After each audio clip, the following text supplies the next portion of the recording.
o gün çıxıb danışıb ki, Mir Mövsün ağa özü xəstə idi, özünə şəfa verərdi, cəmaata şəfa verir. Əvvəla Mir Mövsün ağanın ümumiyyətlə övliyaların məzarı tibb müəssisəsi deyil. Cəmaat da ora sırf şəfa üçün getmir. Cəmaat gedir orada Allaha ibadət eləməyə. Deyən, niyə orada gedir ibadət eləyir?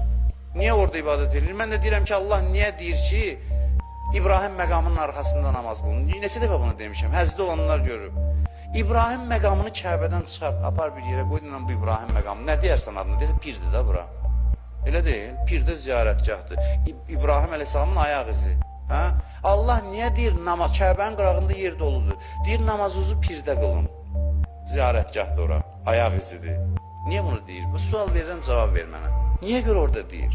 Ona görə ki, övliyanın məzarı üstündə dayanmaq təvazö xüsusiyyətidir. Göstərir ki, mən özümdən üstün kimisə qəbul edirəm. Canınız buna görə çıxır ki, bunu qəbul eləmək istəmirsiniz. Davamız buna görədir. Kimsə gedib orada Mir Mövsün ağa ibadət edir 20-ci əsrdə. Sən bilirsən axı ona ibadət eləmirlər.